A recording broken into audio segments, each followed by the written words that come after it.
Melanie Nevis. Today we are sadly missing the lovely Tegan Eileen. However, we are joined by Peter. Hi, Peter. Hello. Okay, so Peter and I met at Tegan's in December of 2022 for Christmas, and we haven't actually really seen or spoken to each other since then. So this is going to be fun. And while Peter, like us, we're not scholars, Peter's not a scholar with this particular material. I mean, he's smart and he knows a lot of stuff, but not necessarily like has dedicated his life's work to this. He is really interested in different theories related to Arthurian legends, more specifically related to Merlin, because everybody loves Merlin. So Peter, thank you so much for taking the time out of your day to join me and to kind of delve into this a little bit more. My pleasure. Thanks for having me. So we have like kind of touched upon different theories as we've been talking about the Arthurian legends, because we've gone into Arthur and Camelot. We've talked a little bit about Merlin already, Guinevere and Lancelot, the Holy Grail, and of course Avalon and Morgan Le Fay. And each of those things kind of have stories and theories surrounding them. But I mean, Tegan did mention a specific theory that I'm going to pick your brain on a little bit later. Before we get into that, what kind of made you gravitate towards Arthurian legends, or specifically Merlin? Ooh, that's a really good question. I think like many young boys, I think we gravitate towards the sort of iconic heroes and stories of good versus evil. And then as we get older, we start to see more of the complexities within not just the Knights of the Round Table being these heroic figures, but then sort of the complexities of the interrelationships of good versus evil. And then you start getting into the gender politics and women being part of these cultures, and the whole story of Merlin and Morgan Le Fay. Or there's another young woman in some of the other accountings of Merlin seeing his future, and he knows that even if he follows after this woman, he's going to die, and she's got no desire to be with him, and he just pursues her regardless. Before all of that, I think I was just super interested in magic. I think you get into sort of the heroics of knighthood and then that sort of chivalry and that world. And then you get introduced to the fantasy of, magic powers and prophesying and being able to do unbelievable, really neat things.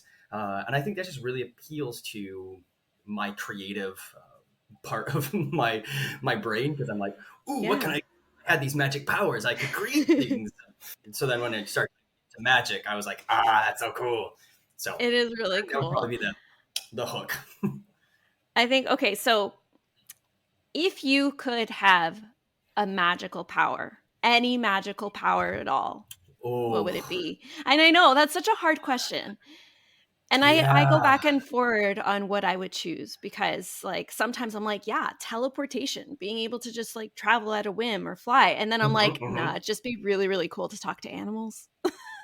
Oh yeah, man, there's some really, really interesting possibilities out there when you start talking about magic. And I think one of the things that's always appealed to me is the possibility of creating something. Whether we want to hone in and be really specific and be like able to create homunculi or golems to do work for me, or if we go even as like obscure as saying like, I just to have the power to create something that I'm imagining. So I don't know necessarily what I want to imagine, but let's say, I imagine the Philosopher's Stone. Everyone's had the stories about the Philosopher's Stone. Being able to imagine that and then have the knowledge come to create it, I think would be a really cool source of power. But I feel like that's also kind of a little cheat to the superpower and the magic power question, because it's like, then I could do whatever I wanted. You can create teleportation. You'd have the backing of like how to do it. Right. So if I had to choose something other than that, because I feel like that's kind of the cheat code to like, how do you get a Mhm. million wishes from the genie sort of Yeah. thing. Yeah. If I couldn't do that, I would probably have to say I've always been fascinated by either flight or teleportation, those sorts of things, just to be able to uh, travel without any restraints, especially in today's day and age where trying to even visit family back in the United States is like, well, I'll see you guys in 5 years because that's when I'll have the money to fly. I But yeah, know. but speaking with animals is fun. I would love to know what my cats are thinking. Right? But that might be Yeah. dangerous if my cats could actually communicate with me. Do you think that they're sometimes, like, plotting to murder you? Like, comics from the oatmeal? Yeah, exactly. I don't know if my cats are. I think some cats are planning on taking So over the yeah, world. I agree with that. I totally agree with that. And also when you were kinda describing your hack, so you call it, right? Your hack. Do you watch Yeah. Community? I haven't watched it in forever. I watched a few of the episodes when it was first coming out, but is it still even going? Is it Yeah. running still? No, no, it's not anymore. Oh, It okay. hasn't been for a long time. They made it to 6 seasons, and now everyone's waiting on the movie. 6 seasons in a movie, right? Oh, okay. Okay, yeah, I guess you haven't watched it that much because that No. is, like, something that you hear throughout, especially later seasons where it's, like, 6 seasons in a movie, which is kinda like the Oh, name of the game. Yeah, interesting. so fingers Okay, crossed yeah, on that. But while you that'd were be talking cool. about that, there's there's an episode where, it's like that they're playing a video game, it's a video game episode. Do you remember seeing this at all? Yes, maybe. Anyways, A little bit, yeah. Abed discovers this video game and realizes that there's like a bunch of codes in this video game and essentially creates his own village and then has a bunch of little mini Abeds to like do his bidding. Oh, You were like kind of like creating, you were talking about creating your own little golems and minions to do your bidding and yeah. that's just immediately where my brain went.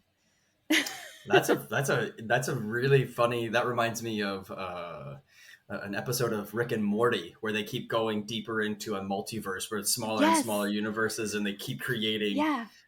people to work for them. Wow, Rick and Morty's great. Same creator I though, love Dan it. Harmon, right? So Yeah, exactly. Brilliant, brilliant. okay, so bringing it back, because Yes. you were also just talking about you were talking about, you know, how you were pulled towards these things and yes, there's good and evil, but there's something that is very appealing about these Hmm. legends and myths and legendary Tolkien in 1938 held a lecture called On Fairy Stories. And in it, Hmm. he describes how fantasy stories are forged by bringing together very familiar elements, but in unfamiliar ways. And then Hmm. when these elements are combined, you have a new form. So the world of the fairy begins, or like this fantasy world begins, Hmm. and then man just becomes a sub creator because they're kind of like creating themselves almost. And I feel like that's a the way that you described it essentially describes what Tolkien was laying out in that statement. Yeah. Um, so Arthurian legends have a grip over us, and throughout the centuries, there's been tons of authors and filmmakers that have kind of like Hmm. had their take on the legend, right? So you've got Oh, yes. novelists like T.H. White's Once and Future King. I Hmm. absolutely love the Jack White series because in it, Hmm. Merlin it's have you read it? Oh man, I've read so many series. I'm trying to remember. They start to get mixed in my brain, Yeah, they do. and because it's been years since I've read each of the series individually, the further away I get from when I read it, the less clear which is from which I've I get remembering. it. I totally get it. In it, Merlin is described as like just a person and one that is scientifically and alchemically inclined, and you can really see how Mm-hmm. in that time when this would have been happening around the year 500, 450, um, that would have been like magic, right? With if Right. people don't have the knowledge and the backing for it, and then you have things like Monty Python and the Holy Grail. Yeah. Exactly. So, like, do you have a specific television show or story that kind of Ooh. serves as your favorite version of an aspect of Arthurian Legends? Like, there's Nimue on Netflix. Yeah, wow. Yeah. Is there like a specific or a couple of specific ones that really like pull you? One of the ones, I don't know if I would say it pulls me the most, but one of the ones that immediately jumps to my mind is a memory from my youth watching the Mhm. Disney animated version, The Sword and the Stone, which with the Arthurian Legends is all over the place, but that's one of my first sort of, oh yeah, that's a fun this sort of crotchety older guy who doesn't really want to be involved in king making and king shaping, getting pulled into it, and then fed up with the young person not listening to his advice uh, and deciding to go to the future Yeah. and ends up in Bermuda. And I think one of the things that really pulled me into that is the battle between the good witch or the good Merlin Yeah. and the bad witch, and then just the fun animation of that. But if I would have to say any sort of shows, yeah, I'm trying to think of the last show that I really got hooked into. I had started watching the Merlin show, but it was a little bit, Oh, the BBC one? yeah, It's yeah, a little campy, but I love it. yeah. It was a little bit campy, and I have only so many amounts of hours in a day, and when I'm Yeah. trying to watch certain things, it's like, uh, um, Yeah, no, I watched but it, I think during the pandemic, so oh yeah, I that's a had good time. time. Yeah, we caught up on a lot of different shows during that time as well. But I'm just trying to think of any others that were particularly. The whole Once and Future King series was a really good Mhm. series. T.H. White, is T.H. that White, the yeah. one? The Once and Future King? Yeah, so that's one of the ones that really sticks with me, and I think that's also one of the really interesting theories that I had talked to Tegan about. Is from Mhm. T.H. White when he introduces this whole concept that before him with Merlin hadn't really been expressed in literature anywhere. So he's one of. It's a really interesting thing to watch the way that Merlin has changed throughout the decades Yeah. and centuries of him being around, which is what I think is one of the more fascinating aspects of the Merlin character. I read a series, and it was more so based around the Avalon and the whole Celtic world versus just specifically Arthurian legends, and those are sorts of the Mhm. things that I really remember a bit more than like one specific or a couple specific stories Yeah. that pull me towards that, because I just love that world of the myth and Yeah. the the battle between the fae and the tricksters and the possibility of slipping between worlds, and just that all stuff is just super fascinating, and I really enjoy the fantasy behind it.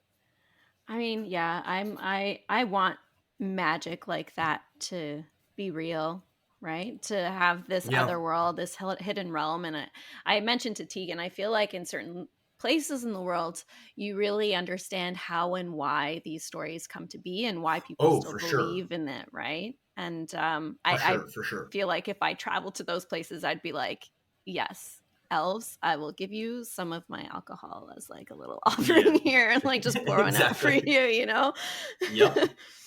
Cool. So one of the theories that Tegan had mentioned that I'm still kind of want to get my mind around because I feel like the way that she described it and then I related it back to how if you were if we were to go through a black hole, we would basically be able to see the beginning of the universe, the Hmm. beginning of the creation of the universe, Right. before we get spaghettified into smithereens.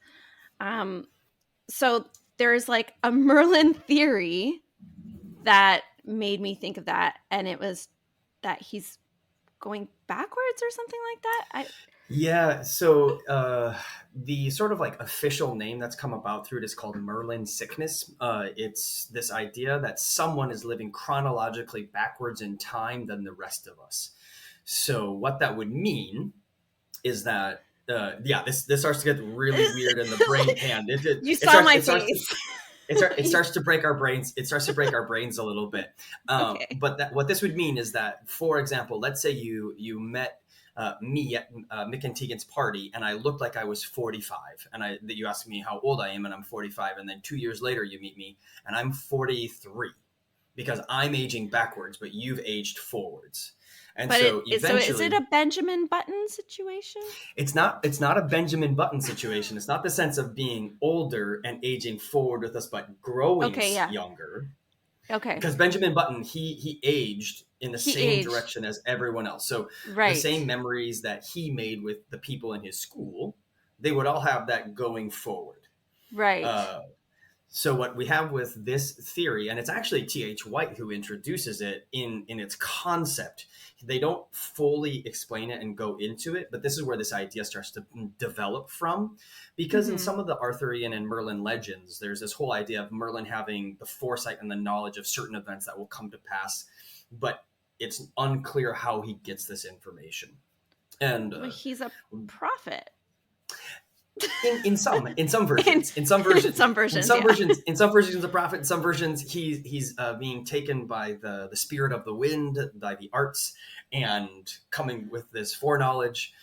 And so T.H. White proposed, I believe it's T.H. White in Once and Future King, proposed this idea that he was actually born after the death of King Arthur, and started to grow up as King Arthur died and started to grow younger. So when they first meet for Merlin is the last meeting for King Arthur.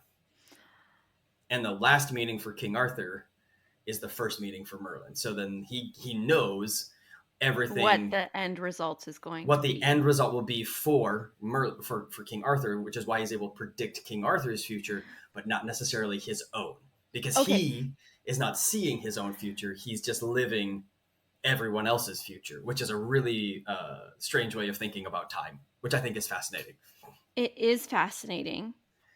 So in that case, when Merlin is meeting Arthur for the first time and he's like really young, like how long young is, or like he's old? No. Oh God. Merlin, Okay, right? Merlin This is this is, meeting. you have to distinguish who's first meeting, because it's when you start aging, when you start running like Yeah. this, So it's this is so when who Merlin is first meeting Arthur for the first time. Merlin is super old. Merlin is super old. So Uh, how was he born as an adult?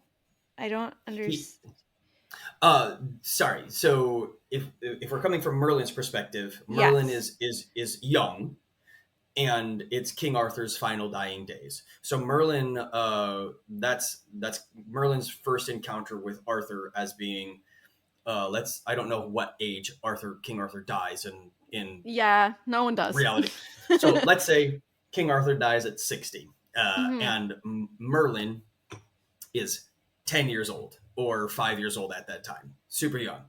So he knows that King Arthur 60, it's the whatever the end of King Arthur's life at that point, because he's growing up. And so as he gets to be 15, another 10 Mhm. years down the road, King Arthur is 50.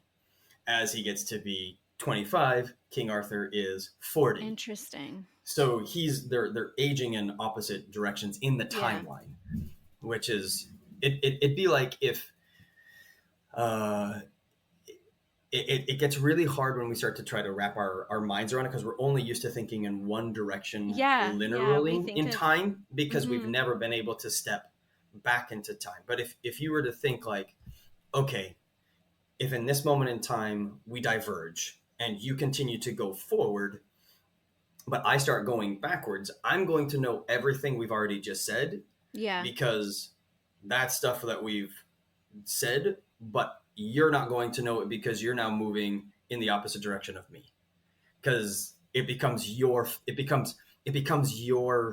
future, which is my past. It's a real mind sort of like I like it though. twisting. It's really fun because the way that explains a lot of the whole forgetfulness of the Hmm. Merlin character, because there are some lines where like King Arthur and Merlin are interacting and Merlin says, how long has it been? And they've only been interacting for like a couple of minutes, and Merlin responds being like, oh really, it's only been that long. And for him it's been a different amount of time because he's Yeah. not used to this passage of time, and Fascinating. forgetting conversations that haven't happened yet for Merlin that happened for King Arthur. That's that's so interesting. And it's so interesting to see how different authors then like kind of explore these things. So like I'm just trying to figure out when was The Once and Future King written? 19 something? 19? Once in Future King. 1958. Yeah. So it's a 1958. relatively recent, addition Yeah. to the whole Merlin concepts. And T.H. White was the first one to kind of like play with this theory. I like the theory, Yeah. and in a lot of ways it makes sense. And again, in that case, it is taking familiar elements Hmm. of time and just like existence through time and bringing it together in an unfamiliar way. That is Exactly. really difficult to wrap your mind around. Yeah, and really a very interesting approach to a familiar, hopeful legend, especially Mhm. when you consider the timeline that they were just coming out of. They were just coming out of the Second World War.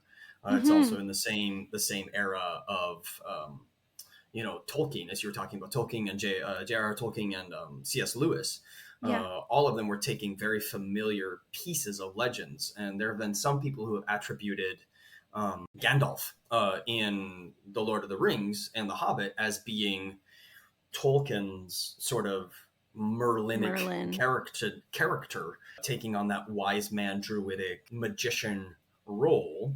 Mhm. Now, do we know if that was? Do we have writing from Tolkien saying my inspiration for Gandalf and the wizards is Merlin?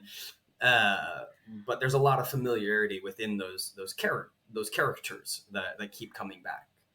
I mean, I wouldn't be surprised. Tolkien took Oh, things from so many different cultures oh, absolutely. to kind of like create his world, and he was a genius. I don't care what anyone says. Oh, Like yeah, he's a absolutely. genius. Yeah. Um, that I could definitely see him being inspired by all of these stories around Merlin. Oh, for sure.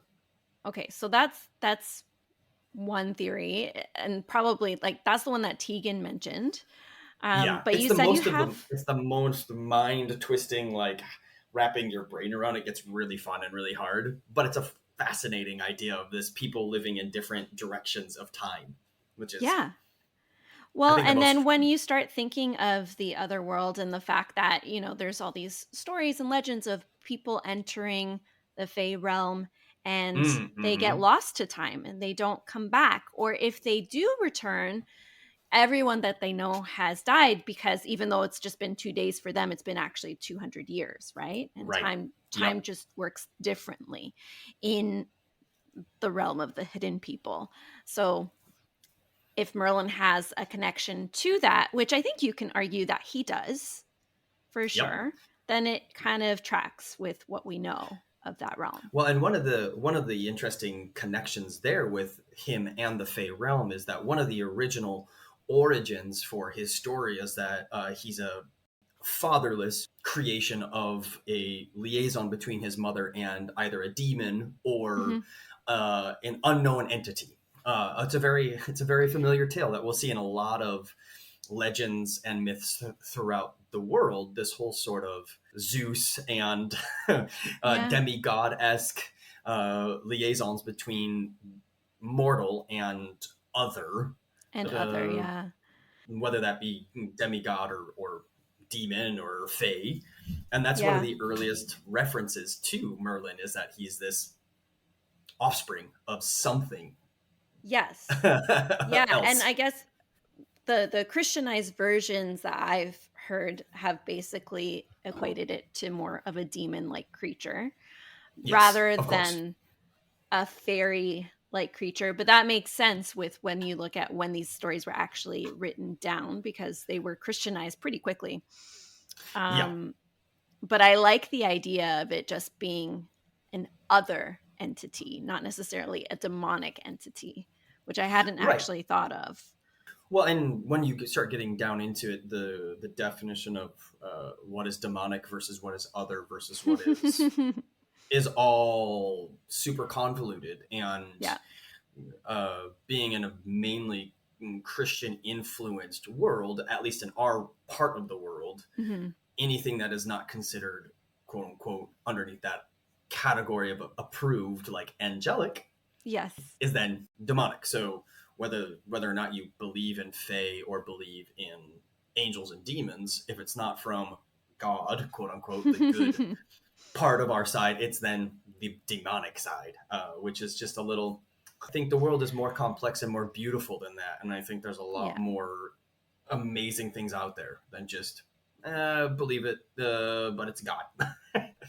Yeah, yeah. It's So, amazing too because they take all of these stories that have these pagan origins oh yes, and, there's ties. I talked about it with Tegan, but there's ties with Morgan Le Fay, linked to hmm Celtic goddesses and things like that. yes, Um, and I mean, you see this throughout Christian lore and stories that have been Christianized. You yeah, know what I mean? Yeah. yep. um, Christianize is a good word. yeah, sure.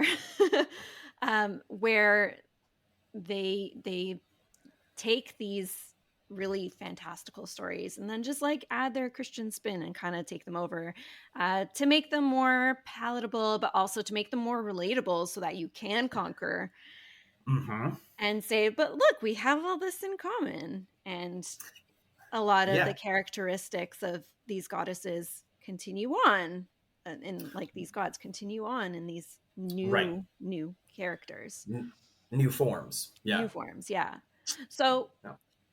one question I have, do you believe that Merlin is based on a real figure, or do you believe Hmm. it's completely fictional or somewhere in between? I think it's somewhere in between. I think with a lot of these sort of legends that become grandiose with time, I think there's always a kernel of some truth with Hmm. hidden within it, whether it was just as simple, quote unquote, as druidic practices, people who are wise men, wise women, druids practicing their religion, their culture, and which is from a Christian perspective, magic and uh, consorting with the unknown out there, Yeah. and then because they wanted to create a character that was going to support their reason for leaving France and invading another country. Oh, let's create a story around this wizard who's guiding our king, who's coming here to your land. Hmm. Uh, I don't know if it was 100% made up because, as you said earlier, a lot of these legends, the more you trace back, you go, oh, this looks like this, and you're using this name, but that comes from here. Yeah. And so it starts to get really, really interwoven. And Yeah. now the name Merlin, I don't know if that was a human who existed and they liked that name and took it. I do know Hmm. some of the like first references to the specific character that we know as Merlin was uh, in a work by an author called Geoffrey of Monmouth or Monmouth. Monmouth, Monmouth. Yeah. um, and supposedly, his goal was to create this Anglo-Saxon character that they could rally Hmm. behind and be like, "This is our reason for being there." But whether or not there was characters or people before Jeffrey was like, "Oh, I see this really cool thing in you guys. I need a name." And of course, in today's era, we would name it something other than Merlin because we have a different reference point. But that Yeah. would be Yeah. a name that would catch the attention of that era. it's really interesting to because there's some really there, what gets really interesting to me is the people who think that they're Merlin of today. Um, Oh, do tell. yeah, yeah. So this is Do really tell. interesting. There have been instances of people throughout all of time who are convinced that they are someone. Um, Yeah. whether that be true or not is not necessarily the job of my my very professional psychoanalysis role to say whatever that syndrome is. But there are people who out there today believe that they are the reincarnation of the energy of Merlin, which is a Oh, really the okay. interesting Okay. concept. Where this one particular guy that I'm thinking of, I forget if he's English or Welsh. he's not American. He's not Okay. French. If he's of the Welsh or the the Somewhere in the Irish or UK. yeah, the UK. So he is a painter, and he's got his human name, his birth name that his parents gave him, but he was like at like 8 or 10, they gave him the middle name of Merlin for some reason. Like, Okay. and he was like, I always knew that. Yeah, it's I forget his name. What is his name? Yes. So this guy named George, real simple, George. George. He's like, yeah, George. He knows how to brush his teeth and do all this stuff, but the artist and the powers that he has now, Hmm. how do we determine those claims? But that energy, he says, is Merlin, and he says, "Am I immortal? No, the human George will die, but the spirit of Merlin, me." It's a Right. really interesting thing to hear him talk because he believes truly that he is the spirit of Merlin in George's body, and he So he disassociates the believes in George. reincarnation, I guess, and he believes that he's I'm the not reincarnated form, I'm not sure if or he is thinks it he's the reincarnated form or if really that spirit of Merlin has okay? reintroduced itself into the world through him. His parents, he doesn't Okay. deny that his parents got together and had him as a child. His Right. parents named him a certain thing, but he always knew he wasn't that name. That. It's a very similar thing to when we hear people say, my parents named me Chris, but I always knew that I was a Chrissy. And then finally, I was able to Right. put words behind it, and then I started to make the changes I needed to become who I was, which is a really Well, well. it sounds very much like did you ever hear, and this is actually kind of a sad scientific experiment of the three Christs of Ypsilanti?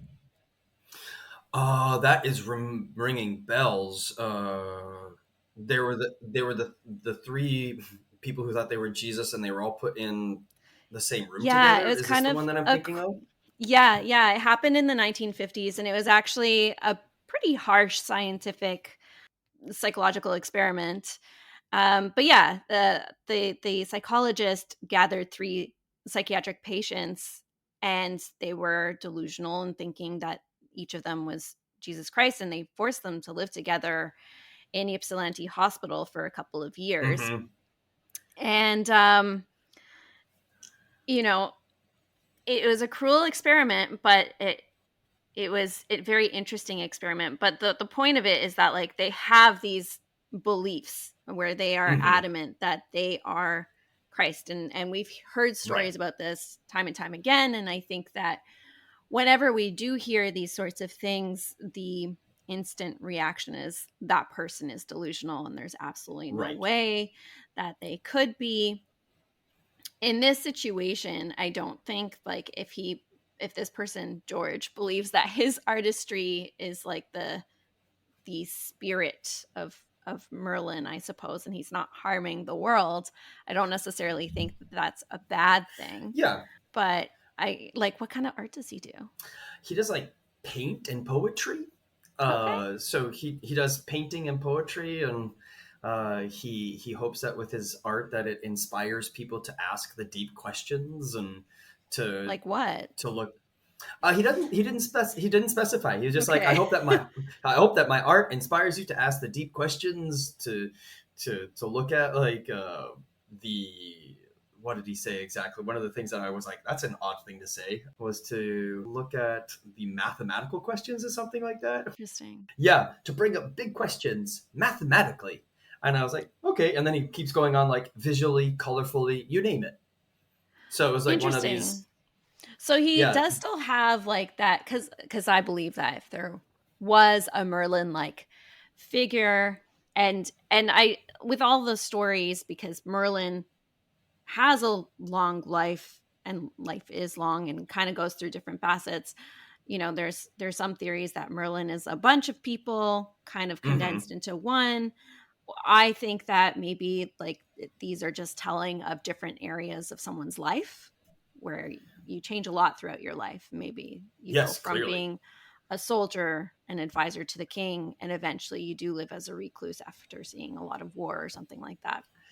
Yeah. Um, where was I going with this? I think it's interesting then that he's like working on art and being like, ask the big mathematical questions.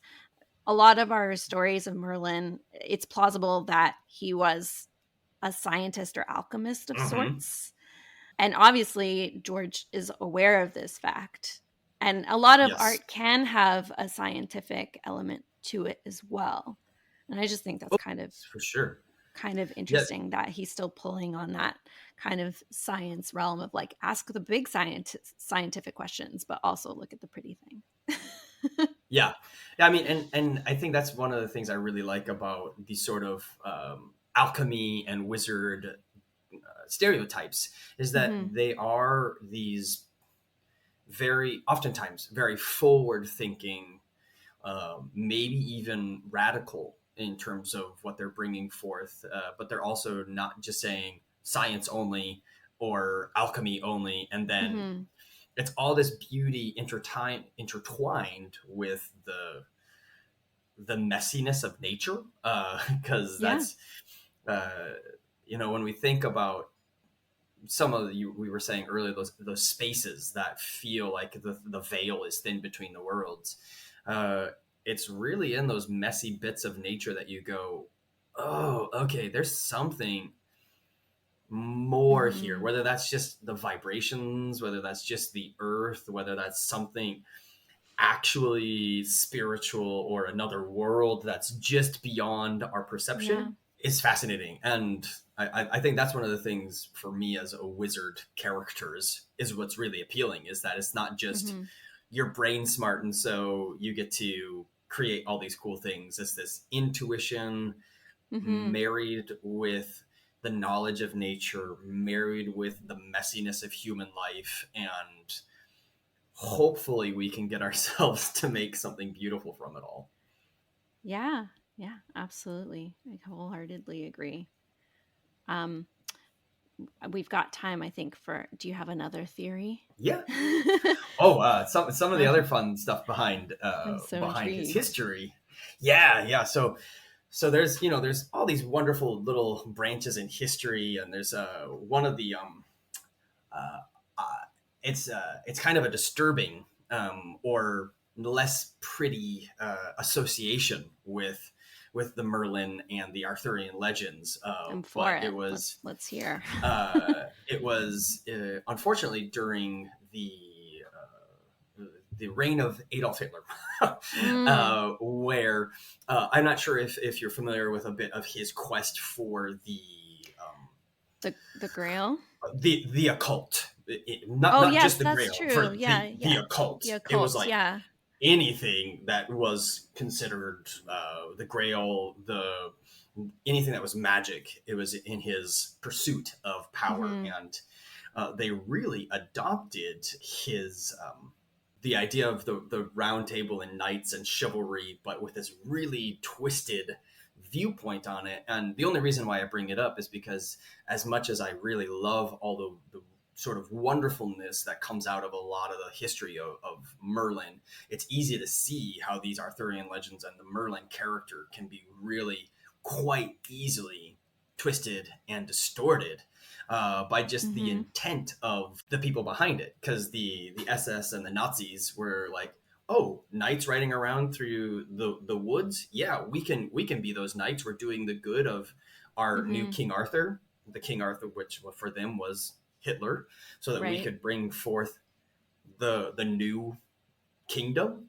So Right. it's just a really interesting to see how something that was a tool in some aspects for the Nazis, but they really believed in some of the aspects of it. Whether or Mhm. not we can say with any conviction that they believed in all the magic, or they believed in all the occult, or they believed in all that, it was one of the things that they really hooked their claws into and ran with in terms Yeah. of how he could see the projections of the Third Reich coming about as this new Arthurian world, which is really kind of scary when we think about the ease of how that goes. And so that's why I would say it's a little bit darker. It's not necessarily a Merlin theory, but No, it's just but the way that the history and the mhm.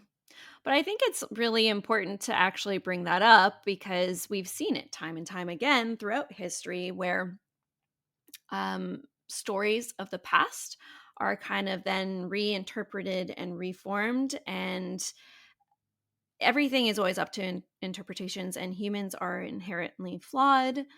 Um, Things that are now abhorrent, and we look at it and we're like, how did we ever do this? We're once legal, we're once mm-hmm, encouraged. mm-hmm. So it really is just a matter of interpretation, and it's frightening how quickly humans can have their mind influenced, I suppose, Yes, yeah, by these stories that are so, like, we're drawn to them because they're bigger than our life, like they mm-hmm. transcend time, and they are these epic tales, and that's, I think, what makes people gravitate towards them. They're like Oh, for sure. otherworldly tales, yes, but like they do kind of lay out a lot of things that humans deal with, but on a much larger scale that we're not used to. Right. It's a very universal story being told through these characters that are Mhm. easily malleable Mhm. for any era. Because when we talk about the first time we hear Merlin, that's in what I think like the 13th century Yeah. is the first reference, and the fact that he's still present in even modern culture, whether you say Gandalf or Dumbledore or whatever that wizard character is, Mhm. The old wise Merlin, man. the old wise man, the Yeah. sage, that person, Mhm. that archetype has been around for now millennia. Yeah. And the fact that he's coming and doing whatever the thing is that helps direct humanity. Yeah. I think Tolkien's character is a great one because, especially in The Hobbit, where he comes in and he drops a bunch of dwarves on the door of the poor Bilbo Baggins, and he's like, "Peace out." is a very is a very is a very like, I've set you on your path, and now good luck. A very You wise can do it. I have man faith. Yeah. trajectory, where it wasn't his fault. Whereas in Lord of the Rings, he's like, "I got trapped. I'm sorry, I couldn't come and help you. I was supposed to, but it wasn't my Yes. fault." But it wasn't Oh, my fault. Yeah, it's not me, I swear. so yeah, You know what who I really like in The Hobbit is Radagast. Not the yeah. movie, the book No, no, no, no, version, no, people, because the movie no, no. portrayed him as a fool, and he's not a fool. He's badass. He's a. I really love in the book how they start to kind of differentiate between the types of wizards, because Mhm. with Radagast the Brown you've got the nature wizard, and then you hear about Saruman the White, which he then no longer becomes the White because he starts becoming He evil. But you Yes. talk, and the sort of like, what is the, I guess in today's parlance, we would say something along like, what is your class? Are you a nature Mhm. wizard? Are you a Yeah. theological wizard? Are you a brains wizard? Like those sorts of, Mhm. are you? It's a really interesting thing. And I think I love Radagast in the book. Yeah, I feel like Radagast is definitely, like, he pulls from a lot of druidic elements to Yes. create Radagast, right? Oh, for Radagast is sure. like much more in tune with nature, lives in the wild, bends nature to his will, or like not even bends it to his will, but works with it. Yeah. And it's a Works alongside it symbiotic. too about the, ideal end goal for both parties. Yeah. Like you were saying, symbiotic. Exactly. Yeah. Yeah. Cool. And I think we've got time for one more if you have one more. Yeah. So the one of the really fun things about the Merlin story, the Merlin history, is that in the early legends, there's not really this conflict or revelation of Morgan Le Fay or there's another story of a young woman with a different author, but Morgan is the person that most everyone knows in the history of Mm-hmm. the Merlinic legends. And one of the ideas, or one of the theories that has been presented, is that it was around the same time and era where women's rights or women's freedoms were starting to be more and more expressed. And there was this fear within the religious and the ruling community of what would happen when all those subservient women folk started having the power. And so there's this really interesting idea because we see a shift in the story of Merlin and him pursuing this relationship with Morgan Le Fay, and the Mm-hmm. negative, quote unquote, end result of him either being entombed forever in a cave, whether that Yeah. be him being trapped in, I think it's an oak tree in one of the stories. Yeah.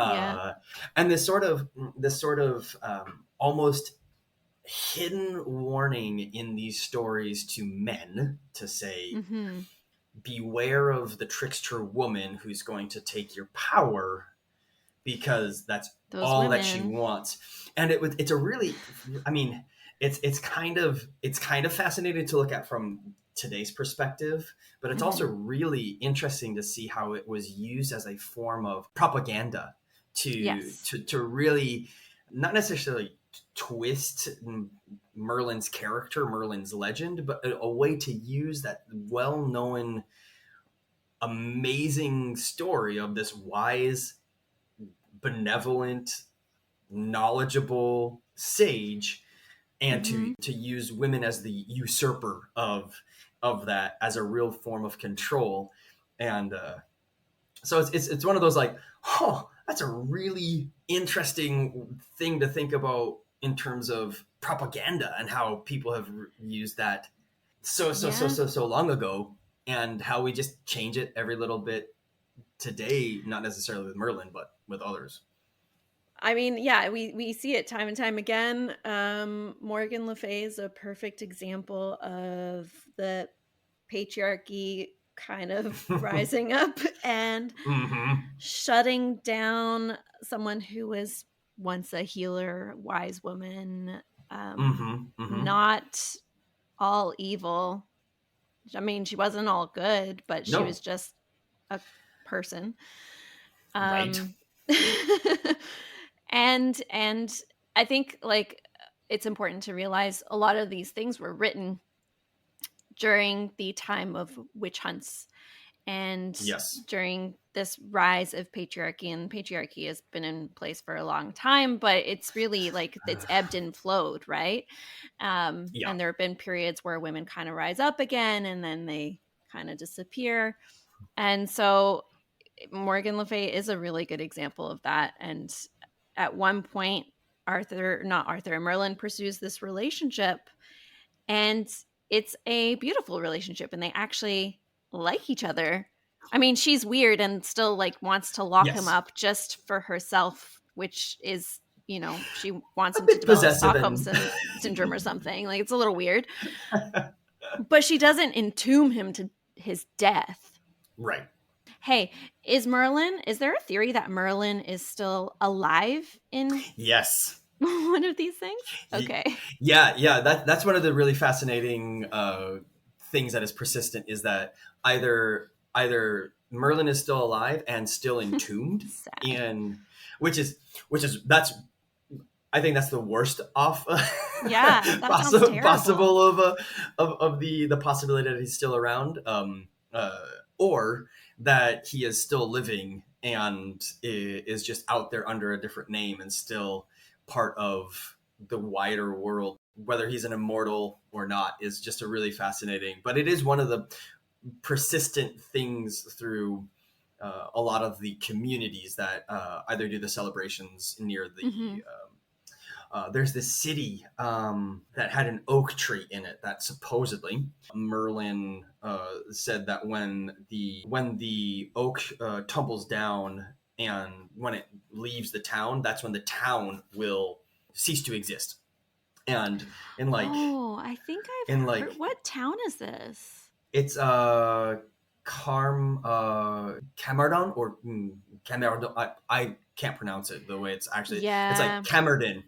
And they actually have a piece of an oak tree in a different of that oak tree in a different village in a museum, because back in the 19 somethings it was poisoned because it had so many people coming to see it that somebody just got sick of everyone coming to it, so somebody in the village poisoned it, but they still have parts of the oak tree in town so that it's not completely gone, because they still hold on to this idea that if it leaves, the town's gonna disappear. That's Why would you kill a tree? That's so mean to the tree. Yeah, I don't That's so understand mean. the logic behind that, but Fascinating. because So the apparently, town will cease to exist if yeah, Merlin. I mean, honestly, I hope that that's the alternative. Because, well, okay. Don't you think, though, that if you were immortal, you'd kind of go crazy eventually? that's a really it's a really interesting question. It's a question that I've wrestled with in a lot of different sort of things, because going through a bunch of your life, you just ask these questions, and Yeah. you start to wonder, and certain things might inform those questions, such as where you grew up, and for example, the Christian idea of going to heaven for eternity. When you start thinking about that, you're like, wait a minute, that means I'd be immortal, that means I live forever.